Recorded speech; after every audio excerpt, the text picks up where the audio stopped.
With a cutscene intro like that, I was honestly expecting voice acting for this one, but I guess not. Oh, phew. Oh, this is Solon from Fire Among Three Houses. Oh, phew. You made it back okay from the forbidden spell of Zaharas. Bolearis gave us a heads up.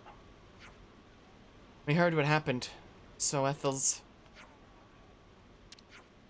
currently a kid, but I guess considering you can do things in like whatever order, that wouldn't necessarily be the case here. It just would be like, you know, saying to them that, yeah, Ethel's dead right now, even though in reality she's like a respawned kiddo. Her expression says it all. She bet her life on the fight. She's gone. Ethel. She was always charging off on her own. Spark it. Okay, enough blathering. We need to decide where we go from here. Yeah, you're right. So now what, Bolearis? Bolearis. Hello. No, not him. We need a plan. Oh, right.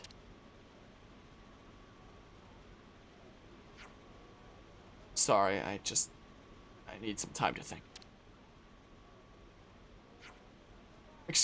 Hey, Bolearis!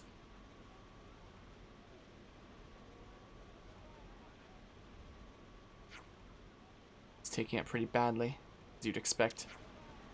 The smoothest course is for the lieutenant to step up as commander. If things fall apart here, then that's going to endanger Colony 4's survival. Yeah, but he's not up to it. Nothing we can do.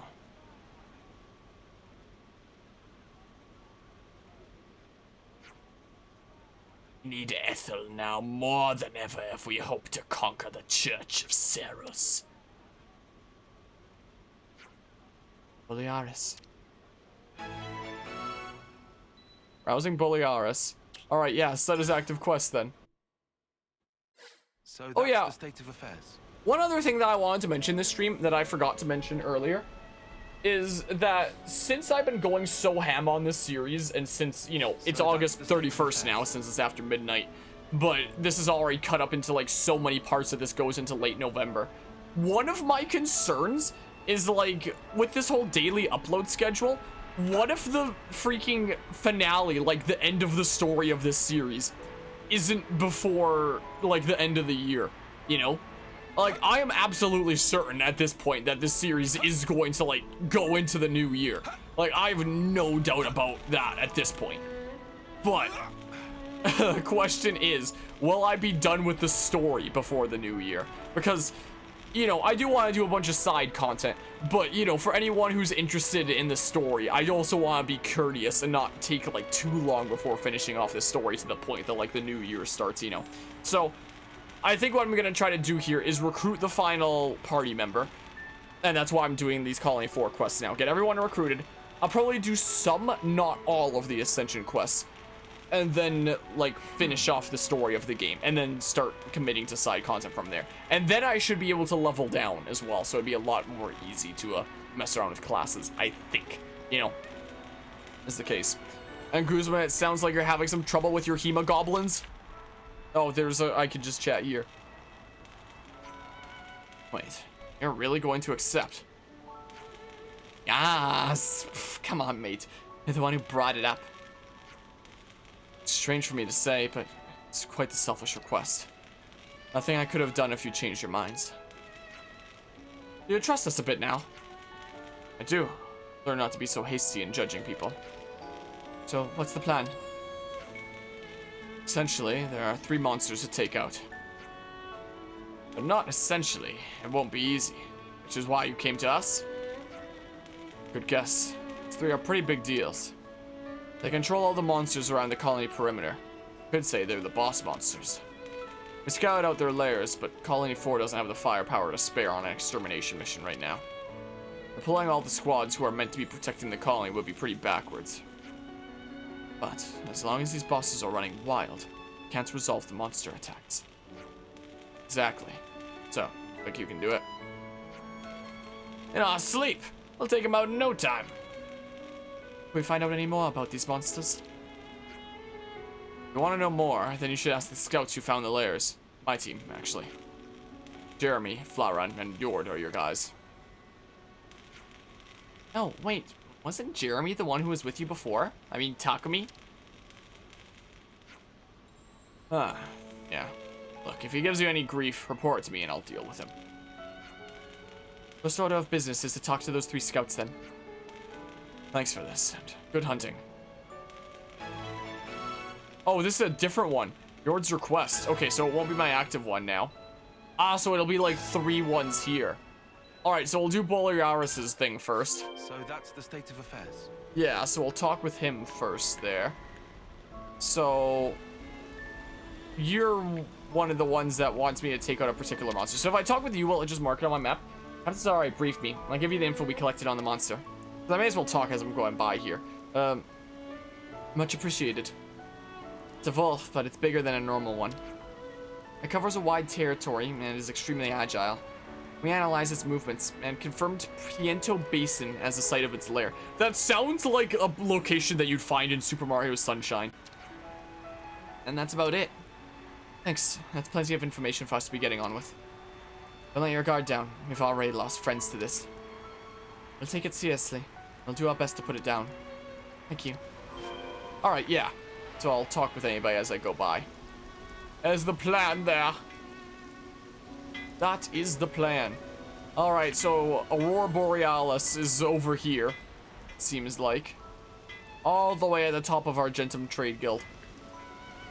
All the way this way. Whee! Gosh darn it. Gosh darn it. Don't tell me I need to take like that line. That line looks like it actually starts from here and goes down somewhere. Okay, yeah, I can. I never discovered Colony 4 Command. Wow. And is this person just out here? Or are they on a lower level? Okay. Might as well talk to Takumi while I'm here. What? What did Maxie tell you? I want to hear what you know about the monsters you scouted out. Target's hunting grounds are southwest of here, in Nihil Valley. Anything else? Not for you. What, isn't knowing its location enough? Try not to die, traitors. Boy, listen to you. Evet's lands. Wow, the Lord of the Pineapples is not very impressed, it seems like. Not very impressed there. Alright, hi! Observation deck, okay. Hi.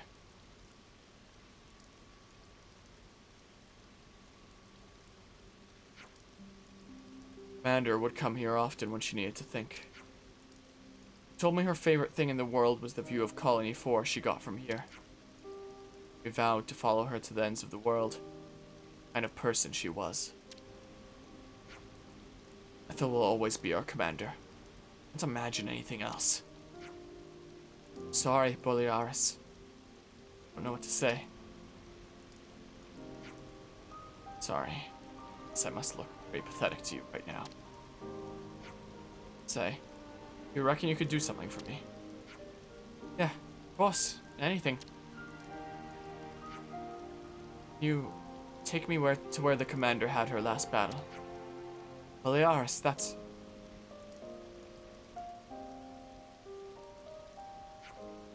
Yeah, can take you.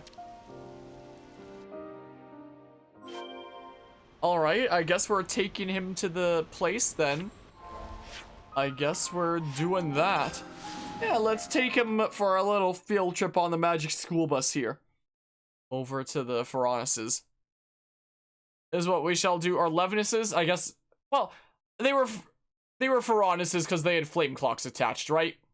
Also, at the time of at the time of streaming this, it's not up yet, considering there's like months and months of uploads to go from here in this series.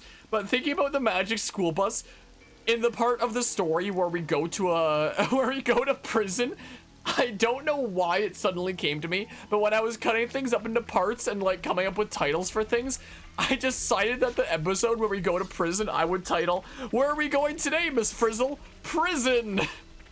And I don't know why it suddenly came to me, but it did when I was cutting that up into parts like just like a week ago, honestly. So that's a gosh dang, I forgot to turn the doggy cam on again before. That's Ithil's Ferranis. Hold up a minute. Is that lot over there? What are those Turkins up to? Are they taking over the Ferranis? What? Bolearis, wait!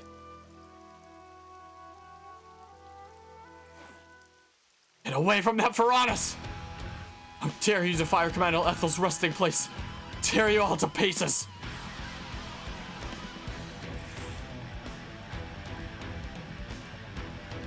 Alright, well. This time I have the Doogie Cam on. Alright, Rogue Turkin, I'm just gonna... Oh, I can't auto-battle it because they're the unique thingamabobs. I've gotten, like, so hooked on auto-battle and just, like, so lazy with it. Honestly. That's what it's been like recently. You know. There's that. I'm getting hooked on auto-battle here. Man, I'm glad that still gave me, like, the cancel timing. I didn't think it would. Wink. You wink? Well, yeah, everyone's... What? Okay, I'm over here now, I guess. I guess I'm over here. Also, I'm gonna turn the game volume down one more half a decibel. Probably won't even be able to notice the difference, but... You know. What do you know? Let's do this. So now that I have power charge, let's use this on you and see how much damage it does. There. That's how much damage it does. Okay. Yeah, nice time to activate Ouroboros.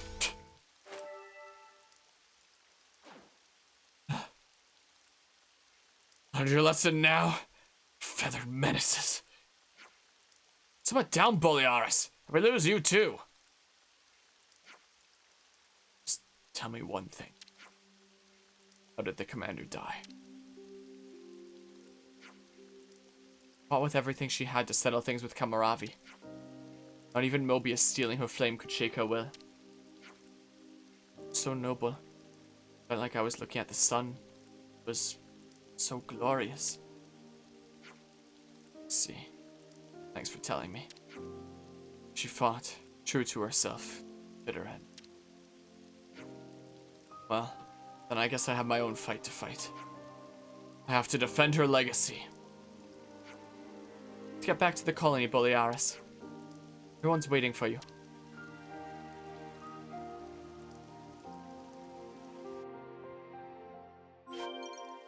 Alright, well, I guess we're heading back to the Colony 4 Council Room. I'll actually remember to turn on the Doogie Cam this time. Look at all the freaking... Wow! They had so many medals for their service.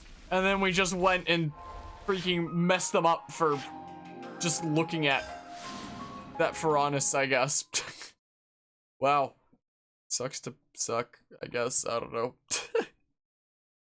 There's so many video games where you really have to ask, are we really the bad, like, are we the true bad guys here, you know? That's the way that it feels in some video games. Like, I've never played Shadow of the Colossus before, for example, but I remember my, one of my game design professors was saying, like, in Shadow of the Colossus, you're really just, like, such a bad guy going around killing all these, like, giant dudos, you know? No, I did not need that crotch shot. I was just looking over here because at first I thought like the council room was up there, but no, it's like this thing here. Like this council room here. But it's not the command center thingamabob. Hey, it's me. Call the squad captains to the council room. It's time to resume the meeting. You've got this. Will you join us? You don't have to do anything, just observe. Yeah, sure.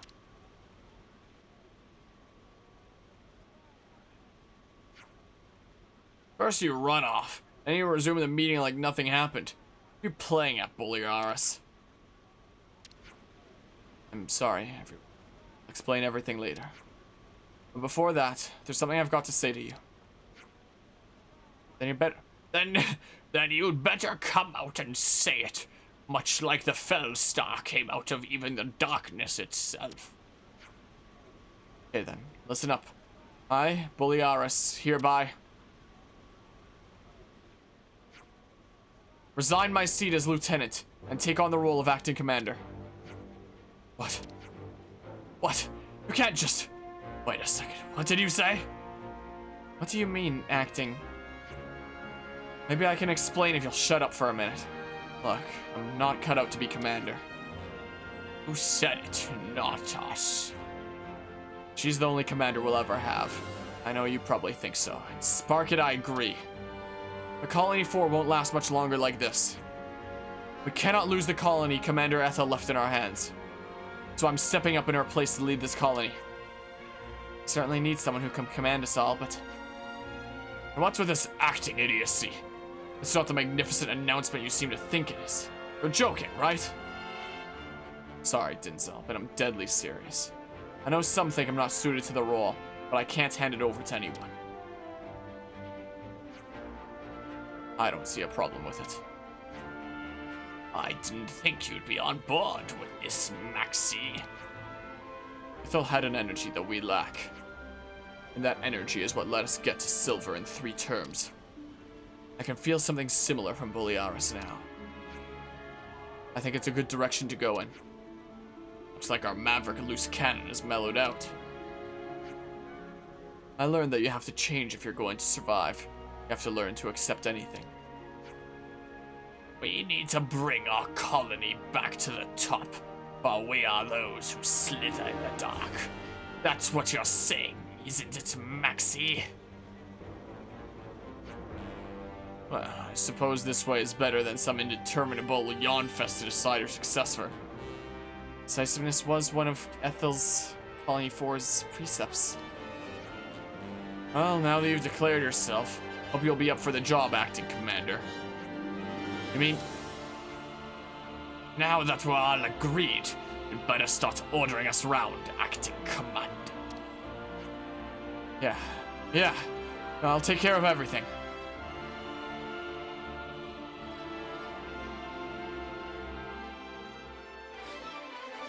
Alright, quest complete. Sweet, Rousing Bolearis. Cool. So that's the state of affairs. We did the thing. Yeah, I'm in command. Please do not resist. Please do not resist me assuming command here. Alright, let's see here. So, yeah, that just goes down to the ones I've completed. So I'll go down here to, I do wish that they were sorted by, like, location rather than, you know, the one that you most recently accepted. So, yeah, I can probably set this one as active. I think the third one is also over here that I can quickly, you know, talk to while I'm over here, you know, is what I can do.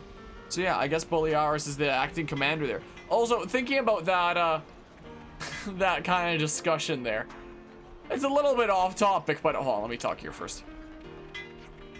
I'm not too sure how this whole thing's gonna work out, but if Bolearis has made his mind up, I won't go against it. Anyway, I'll reserve the right to watch him like a quadwing to try and figure out if he'll make a worthy successor to Ethel. But thinking about, like, kind of group discussion, leadership stuff, the summer village where we have, where my family has a cabin, there's an active council there, and you do get to, you know, decide on laws for the village, like it has the proper summer village status. And there are 3 members on council. There's typically a mayor and 2 other council members. And my mom is actually one of the people that's on council. And the ex-mayor is, let's just say that he's really, really toxic, to the point that one of the previous members of council had to step down because he couldn't deal with the guy's toxicity. And that's when my mom became a council member. She stepped up after this one guy stepped down. And, you know, this toxic guy is like the ex-mayor. He's not in power now, apart from, you know, having a voice in council and stuff. And my mom and the current mayor have, you know, basically agreed, you know, just to be voting for him so that the toxic guy stays out of power, since, you know, it's just the members of council voting. So, you know, so keep Mr. Toxic Dude out of power. And my mom already has, like, so much on her plate with work that, you know, she has no interest in becoming the mayor there or anything like that. Even though the current mayor has been like, you can take over as mayor for a while if you want. She's like, nope. Nope, please don't. I very much do not want to do that. Well, there was recently some voting stuff going around for, like, who's gonna be the mayor, who's gonna be the deputy mayor, stuff like that. And even though, you know, it's only the 3 members of council that are deciding and voting on that, the I wasn't there this past weekend when the deliberations were taking place. I was here helping out with like Taekwondo testings and stuff. But my family who were there, well, turns out the Mr. Toxic guy, he apparently rallied a mob to come to the council meeting. So even though the only ones like voting are like the 3 council members, anyone can sit in. Like, it's not like some private discussion. Anyone from the village can come and see the deliberations. So apparently he rallied like a mob to essentially like put him up on some pedestal of like, oh man, he is some like great figure, and there's all this bad stuff going on in the village, and it's all the current mayor's fault. It's all his fault that it's all gone to crap. No, a mob there. So so that was something that was being dealt with this past weekend. Oh, you can go up here. Interesting. So, you know, my mom got back home like late on the day after deliberations. They have to be in-person deliberations. They can't be done on Zoom. You have to drive like all the way over an hour away out there for like the in-person meeting, because apparently it's like one of the bylaws there that they're trying to get changed but hasn't gotten like proper approval for yet, is that the meetings have to be in person, and it was on a Monday of all days. And rather than being like some short like half an hour discussion, apparently it was like several hours worth of discussing different things that Mr. Toxic guy wanted to discuss. Like, a noise bylaw is one of the things that he wants to put in. There already is like a noise bylaw of like, you're not allowed to have really loud noise going on past certain hours so that people can sleep. He wants to make it all day. So that means that, let's say a tree falls on your house or something like that. Yeah, you're not actually allowed to pull out something like a chainsaw unless you get like express permission from, you know, people that can make those kinds of decisions around the village, some of the people in power. Yeah, you wouldn't be able to, you know, use anything like a chainsaw, wouldn't be able to use like any loud machinery unless you got like express permission. Even if it's something that you absolutely have to use, you would need to get like permission for it anytime during the day. Like, it just does not make any sense, but these are the kinds of things that he's trying to like get put into place. Yeah, that's what it is that he loves control, is the case. But yeah, this American level politics just on January 6th flashbacks. That's what it feels like from what I hear there. And it's kind of strange because the person in question, my family used to be like really, really close with him. He was like a best friend of my dad's for the longest time. Hi. Let's see here. I've known Ethel for a long time, since before they started calling her Silvercoat. I really thought that I knew her better than anyone else, but it looks like I've been proven entirely wrong on that count. In the end, I see it was Bolearis who she had the most influence on. So that's the state of affairs. So, like, he was really close with my family for a long time. To the point that I remember when I was a small kiddo growing up, my family and dad there was insisting that I called him Uncle. So I was calling him my Uncle X. I'm not gonna say his name. But that was what I kind of knew him as growing up. But as time went on, my family wasn't quite as close with him anymore. And I started inquiring about that, like what happened. And so I don't know like directly myself, but what my parents described to me is that apparently he started working in some jobs that made like quite a decent bit of money. And he started viewing that as like a really big status kind of thing, all the money that he had, and kind of looking down on those who don't, you know, put in the same kind of hours that he does, making as much money as he does in a well-paying job, and, you know, kind of has placed himself up on this like pedestal of prestige that he kind of views others as like inferior to in a way. So, and is just kind of escalated into this like big power trip that he's just pursuing nowadays.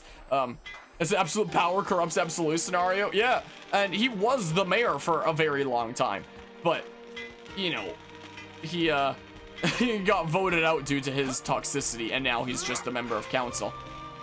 And you know, I don't know if they'd be able to like kick him out of council potentially. I don't know everything that like goes into like managing that, considering he's doing things like, you know, literally inciting a mob to like go after the current mayor essentially. And it's like, my goodness gracious.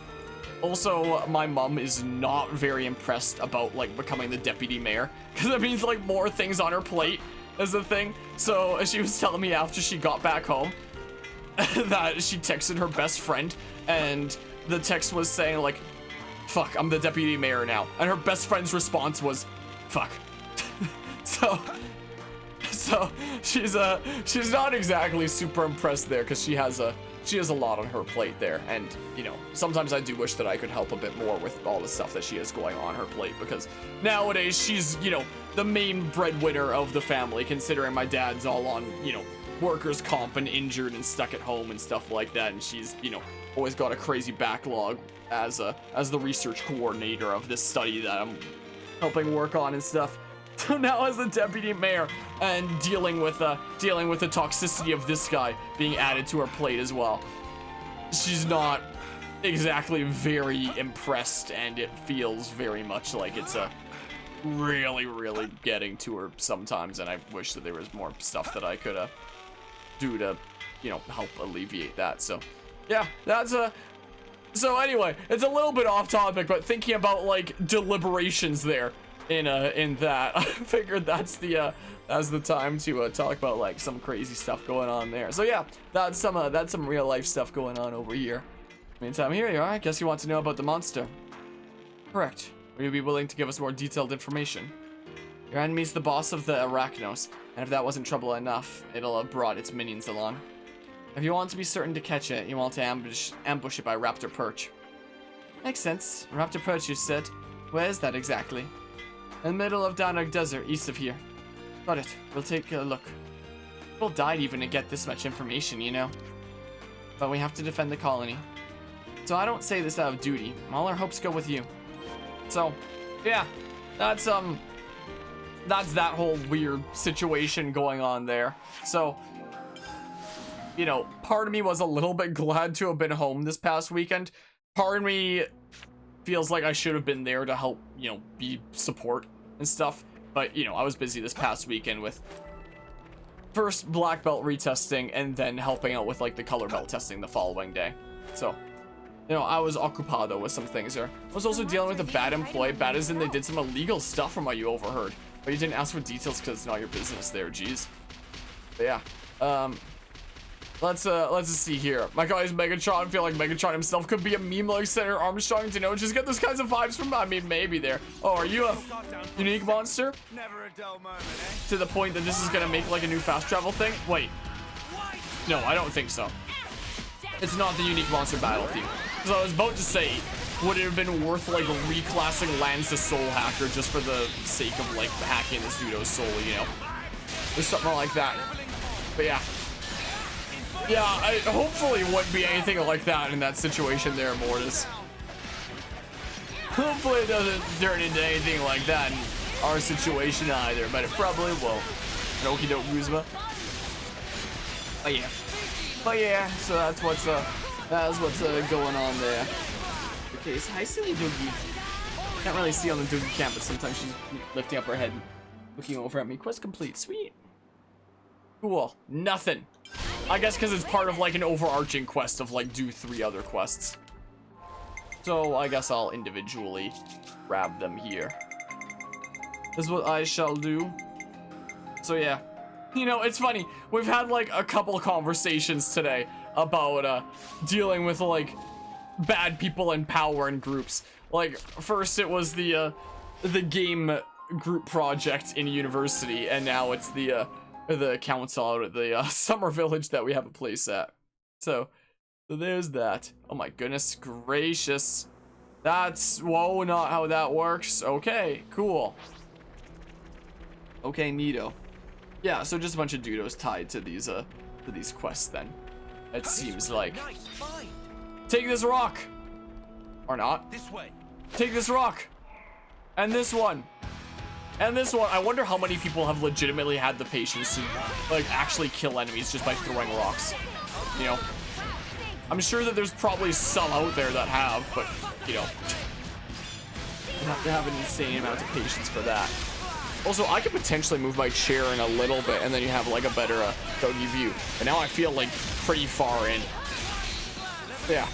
I'm gonna move my microphone out a little bit because of that, though. Cybertron was born into mining because of Cybertron's corrupt government forcing robots into jobs based on their vehicle modes. He then became a gladiator to get people to realize how messed up the system was, but eventually the power and influence he gained turned him into a monster worse than the evil he sought to end, huh? Yeah, so a power trip kind of thing, Bob, then. And really a good example of that quote of, like, power corrupts absolute, power corrupts absolutely. Is there a way up there to grab those things? Yo, come on, whatever. Whatever, I guess I don't really need it per se. Let's see here. Let's see here.